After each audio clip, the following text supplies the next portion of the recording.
আমরা করব যে আজকের পর্বে তোমাদের সকলকে শুভেচ্ছা জানিয়ে শুরু করছি আমাদের আজকের আয়োজন। তোমাদের সাথে আছে আমি আফিদা চৌধুরী তাহিরা। প্রতি পর্বের মতো শুরুতেই জানিয়ে দিচ্ছি এই সপ্তাহের সংবাদ শিরোনামগুলো।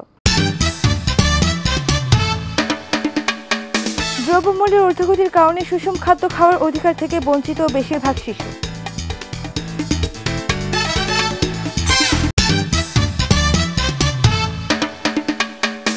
শিক্ষার্থীদের নিত্য প্রয়োজনীয় কলম, পেন্সিল, গাইড সহ বাড়ছে এ জাতীয় পণ্যের দাম।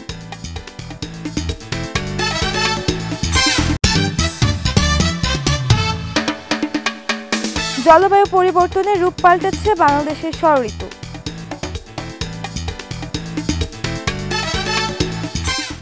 এবারে বিস্তারিত। শিক্ষার্থীদের পড়াশোনার নিত্য ব্যবহৃত কলম, পেন্সিল, খাতা, গাইড সহ বাড়ছে সকল পণ্যের দাম, যার কারণে ভোগান্তিতে পড়তে হচ্ছে নিম্ন ও মধ্যবিত্ত পরিবারের শিক্ষার্থীদের। বিশেষজ্ঞরা বলছেন, শিক্ষা পণ্যের দাম নিয়ন্ত্রণে আনতে পদক্ষেপ নিতে হবে সরকারকে, নয়তো শিক্ষা থেকে ঝরে পড়তে পারে অনেক শিক্ষার্থী। বিস্তারিত ফারিয়া আক্তারের রিপোর্টে। শিক্ষাই জাতির মেরুদণ্ড, অথচ সেই শিক্ষা অর্জনই যেন দিনকে দিন হয়ে উঠছে ব্যয়বহুল। শিক্ষা গ্রহণে অত্যন্ত প্রয়োজনীয় বই, খাতা, কলম সহ পড়াশোনার উপকরণের দাম বেড়েছে কয়েক গুণ। দাম বেড়েছে সৃজনশীল সহায়ক বইয়েরও। প্রয়োজনীয় শিক্ষা পণ্যের দাম বেড়ে যাওয়ায় ভোগান্তিতে পড়তে হচ্ছে নিম্ন ও মধ্যবিত্ত পরিবারের শিক্ষার্থীদের। প্রত্যেকটা খাতে যেমন প্র্যাকটিক্যাল, এছাড়া আমাদের আনুষঙ্গিক পড়াশোনার কাজেও আমরা টাকা অনেক বেশি ইউজ হচ্ছে। তো আমাদের সরকারের উচিত যে অ্যাটলিস্ট আমাদের পড়াশোনার ক্ষেত্রে এই দামগুলোকে একটু স্যাক্রিফাইস করা, কারণ প্রত্যেকটা পেজের দামও এখন অনেক বাড়তেছে। আগে আমরা অফসেট পেপার কিনতাম 2 টাকা করে, এখন আমরা সেটা 3 টাকা করে কিনতেছি। তো এইটা তো আমাদের উপরেও যেভাবে প্রভাব ফেলছে, আমাদের ফ্যামিলির উপরও প্রভাব ফেলছে। দ্বিতীয় শ্রেণীতে পড়ুয়া তানজিলা, বাবাহারা এই মেয়ের একমাত্র ভরসা দোকানি মা। কিন্তু শিক্ষা উপকরণের দাম বাড়ায় মেয়েকে পড়ানো যেন এখন বিলাসিতা। আগে খাতা ছিল 15 টাকা, খাতার দাম হয়েছে 60 টাকা, 100 টাকা, 120 টাকা। একটা দিলে আরেকটা দিতে পারি না, একটা তুই পোশাকও দিতে পারি না। মেয়ে একজনের দেয়, তারপর ফিন দেয়। একজনের জুতা কিনতে গেলে 3 বার ভাবতে হয় জুতা লেগে।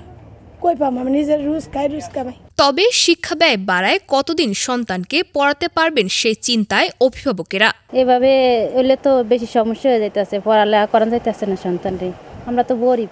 দোকানিরা বলছে নিত্যদিনের প্রয়োজনীয় সামগ্রীর সাথে শিক্ষা সামগ্রীর দাম বেড়েছে, তবে এর কারণ জানা নেই তাদেরও। না, আগে একটা খাতা আমরা বিক্রি করতাম 35 টাকা 40 টাকা, ওই একই খাতা এখন আপনার 60 টাকা 70 টাকা বিক্রি করতে হয়। সরকার বলতেছে আপনার গ্যাসের প্রভাব, ডলারের দাম সংকট, আবার বিভিন্ন মানে অজুহাত দেখাচ্ছে। আসলে মূলত কোথা থেকে কি হচ্ছে সেটা আমরা অ্যাকুরেটলি বুঝতে পারতেছি না। তাই বিদায় কোনো মানে আজকে এক দাম, আগামী দিন আরেক দাম। আজকে কিনে 100 টাকা, পরের দিন কিন্তু আমাদেরকে 150 টাকা। তো ক্রেতারা আমাদের থেকে আমাদেরকে কিভাবে বিশ্বাস করবে?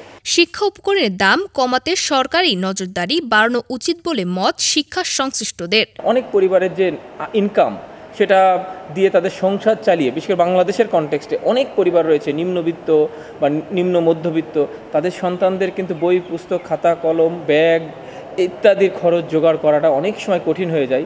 তার সাথে সাথে সমসাময়িক সময়ে যে পরিমাণে দ্রব্যমূল্য সহ অন্যান্য জিনিসের দাম বাড়ছে, বিশেষ করে শিক্ষা সংক্রান্ত আনুষঙ্গিক যে বিষয়গুলোর দাম যে পরিমাণে বৃদ্ধি পাচ্ছে, আমি একজন শিক্ষা নিয়ে যেহেতু কাজ করি, আমি বলবো যে অবশ্যই এখানে আপনার ড্রপ আউটের সংখ্যা বেড়ে যাওয়ার যথেষ্ট সম্ভাবনা রয়েছে।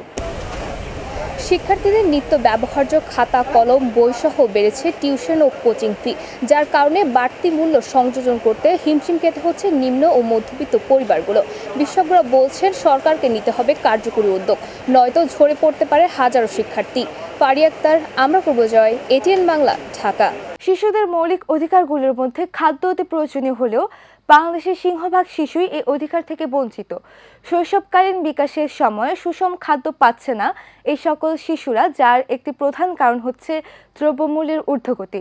চিকিৎসকেরা বলছেন, এই পরিস্থিতিতে অভিভাবকদের সচেতন হতেই পারে একটি শিশুর সুষ্ঠু বিকাশ নিশ্চিত করতে। এ নিয়ে আরও জানাচ্ছে সৈয়দা সাদিয়া। শিশুরাই আগামীর ভবিষ্যৎ, অথচ বাংলাদেশে অধিকাংশ শিশুদের খাদ্য, বস্ত্র, বাসস্থান, চিকিৎসা ইত্যাদি মৌলিক অধিকারগুলোর নিশ্চয়তা নেই। দেশের সিংহভাগ শিশুই পাচ্ছে না সুষম খাদ্য, যার মধ্যে নিম্নবিত্ত ও মধ্যবিত্ত পরিবারের শিশুদের সংখ্যাই বেশি। এতে অল্প বয়সেই নানা রোগে আক্রান্ত হওয়া সহ পুষ্টিহীনতায় বেড়ে উঠছে তারা। এই সকল নিম্নবিত্ত পরিবারের শিশুদের অভিভাবকেরা জানান, প্রয়োজনীয় শিশু খাদ্য ও অন্যান্য দ্রব্যমূল্যের দাম বেশি হওয়ায় ইচ্ছে থাকলেও তারা সন্তানদের পুষ্টিকর খাবার খাওয়াতে পারছে না। আমি যেমন কর্ম করে খাই, এখন বাচ্চাদের যতটুকু পুষ্টি দরকার অতটুকু কেনার মতো আমার স্বার্থ নাই, আমার টাকা নাই। ঠিক আছে, দামটা যদি একটু কম হইতো আমি হয়তো 5টা টাকা 4টা খাওয়াইতে পারতাম। আমার বাল বাচ্চা আমার মুখের দিক তাকায় থাকে যে আমি চকলেট বিক্রি করে প্রতিদিন 200-300 টাকা পাই, তা দিয়ে তো আমি পারুম না একটা মাছ কিনতে বা 1 কেজি গরুর গোশত কিনতে। ঘনবসতি, টিনের ঘর, কোথাও আর কি টিকার মতো অবস্থা নেই আমাদের। ইউনিসেফের তথ্য বলছে, দেশে 5 বছরের কম বয়সী প্রতি 3 জন শিশুর মধ্যে 2 জন শিশুই সুষম খাদ্য সংকটে রয়েছে, যা 60%-এরও বেশি। চিকিৎসকেরা বলছেন, নবজাতক শিশুদের সঠিকভাবে বেড়ে উঠতে সুষম খাদ্যের বিকল্প নেই। তাই তাদের সুষ্ঠু বিকাশে অভিভাবকদের সচেতনতা জরুরি। অভিভাবকদের সচেতনতা অবশ্যই জরুরি, কারণ এক তো আমরা দ্রব্যমূল্যের বৃদ্ধির কারণে আমরা অনেক কিছুই কিন্তু খাবার দাবার কিনে খেতে পারছি না। সেক্ষেত্রে যেই পরিমাণ টাকা দিয়ে আমরা বাইরের খাবারগুলো খাচ্ছি, সেই খাবারগুলোকে অ্যাটলিস্ট না খেয়ে যদি সেই টাকা দিয়ে আমরা ভালো একটা পুষ্টি উপাদান সমৃদ্ধ খাবার ইনটেক করতে পারি, সেটা কিন্তু অনেক ভালো। যেরকম ধরেন একটা যদি চিপসের দাম হয় 10 টাকা, সেই 10 টাকা বা 12 টাকা যদি আমি একটা ডিম বা একটা ভেজিটেবলের জন্য খরচ করি, তাহলেও কিন্তু আমার যে পুষ্টি উপাদানটা ভালো প্রোটিন, সেই প্রোটিনটা কিন্তু পাচ্ছি। এছাড়া কিন্তু দুধ জাতীয় খাবারও কিন্তু খাওয়া উচিত। তো ওই 10 টাকা করেই যদি জমিয়ে যদি আমি দুধের জাতীয় কোনো একটা খাবার আমার বাচ্চাকে দিতে পারি, এটি কিন্তু বাবা মার সচেতন ছাড়া আসলে সম্ভব না। শিশু খাদ্য সহ অন্যান্য দ্রব্যের মূল্য বৃদ্ধি ও অভিভাবকদের অসচেতনতায় বাধাগ্রস্ত হচ্ছে আগামী প্রজন্মের বিকাশ। তাই তো এই ক্ষেত্রে সরকারি পদক্ষেপ আরও বাড়ানো প্রয়োজন। বাংলাদেশে 5 বছরের কম বয়সী অধিকাংশ শিশুই সুষম খাদ্য থেকে বঞ্চিত। এতে বাধাগ্রস্ত হচ্ছে সেই সকল শিশুর সুষ্ঠু প্রারম্ভিক বিকাশ। পুষ্টিহীনতায় বেড়ে উঠছে তারা।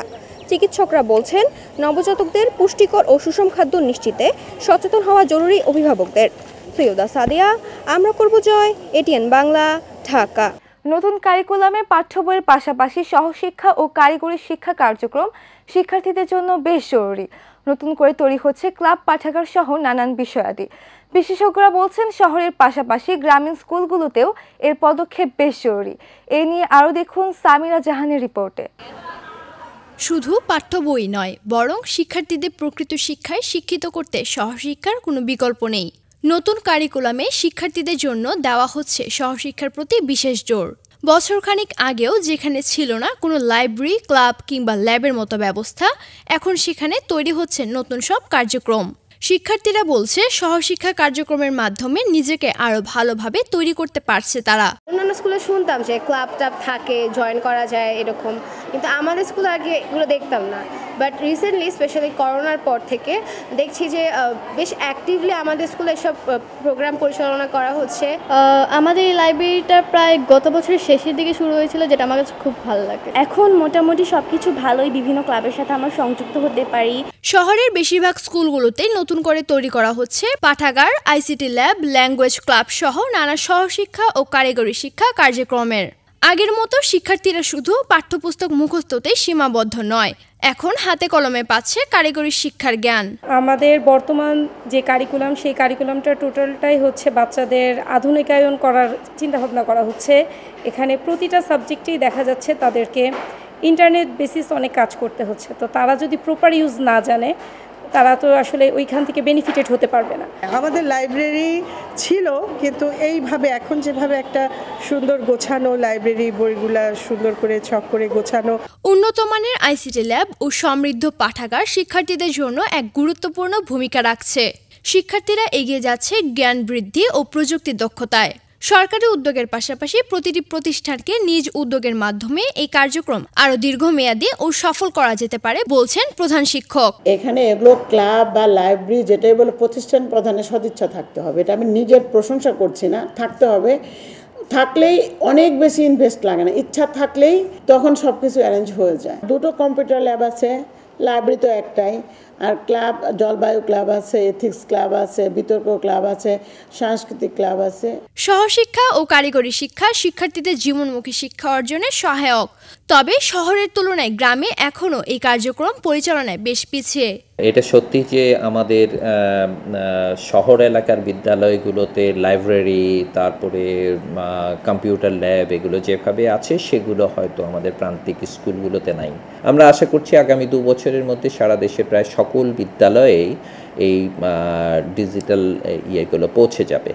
একই সাথে এটাও সত্যি যে আমাদের নতুন কারিকুলামে আমরা বিভিন্ন রিসোর্সের কথা বলছি, যে এটা পড়ে তুমি এখন তথ্য সংগ্রহ করো। কোত্থেকে করবে? লাইব্রেরিতে করো, বিভিন্ন ম্যাগাজিন দেখো, বই পড়ো। সেটার জন্য বিদ্যালয়ে আসলে একটা লাইব্রেরি থাকা খুব জরুরি। আইসিটির টিচারের কথা যেটা বলেছো, সেটা আসলে সরকারি বিদ্যালয়ে আইসিটির টিচার নাই, ওটার পদ সৃজন হয় নাই। সেই জন্যে আমরা যেটা করছি যে আমাদের এক্সিস্টিং যে শিক্ষকরা আছে তাদেরকে আলাদা করে আইসিটির উপরে প্রশিক্ষণ দিচ্ছি। ফলে এই প্রশিক্ষণের মাধ্যমে আমাদের যেসব শিক্ষকরা আছেন তাদের থেকেই আসলে আমরা এই ডিজিটাল টেকনোলজির যেই জ্ঞান সেগুলো দিতে চাচ্ছি, যাতে করে তারা শ্রেণী কার্যক্রমগুলো পরিচালনা করতে পারে। এটা সত্যি যে যতদিন পর্যন্ত আমরা এই ডিজিটাল ল্যাব এবং কি না বলে যে লাইব্রেরিগুলো করতে না পারবো, ততদিন পর্যন্ত আমাদের শিক্ষা বিঘ্নিত হবে।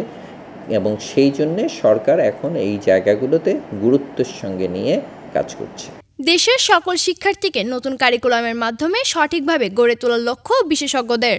প্রতিনিয়ত পরিবর্তিত হচ্ছে দেশের শিক্ষা ব্যবস্থা। শিক্ষার্থীদের জন্য তৈরি করা হচ্ছে জীবনমুখী শিক্ষা, নতুন করে চালু করা হচ্ছে ক্লাব ও লাইব্রেরি। তবে সংশ্লিষ্টরা বলছেন সহশিক্ষার জন্য সকল শিক্ষা প্রতিষ্ঠানকে আরও তৎপর হতে হবে।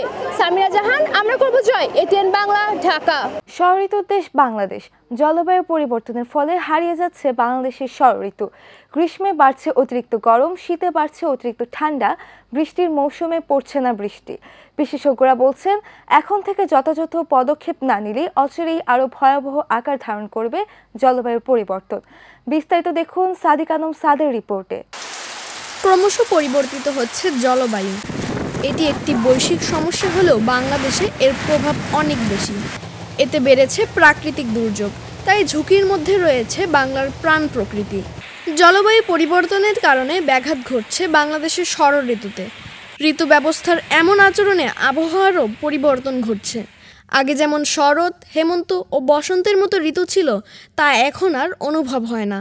গরমে অতিরিক্ত গরম ও শীতে অতিরিক্ত ঠান্ডায় অতিষ্ঠ নগর জীবন। এখন দেখা যাচ্ছে যে গ্রীষ্মকালটা খুবই লম্বা সময় ধরে চলছে, আবার হঠাৎ করে বৃষ্টি হচ্ছে, কোনো কিছুই কোনো ঠিক নেই। গাছ না থাকলে তো আরও গরম বাড়বে, পলিউশন বাড়বে, এয়ার পলিউশন হচ্ছে, এয়ার পলিউশনের কারণে ওজোন লেয়ার এগুলো ডিপ্রেশন হচ্ছে। সো আরও গরম বাড়বে সামনে ফিউচারে যদি আমরা এখনই গাছগুলো না লাগাই। বেলি রোড খুব ফেমাস, কিন্তু এখানে কোনো গাছ নেই। আমাদের তো আর ফেমাস দিয়ে কোনো কাজ নেই, আমাদের দরকার একটা গাছ বা যেটা আমাদের জন্য ভালো হবে।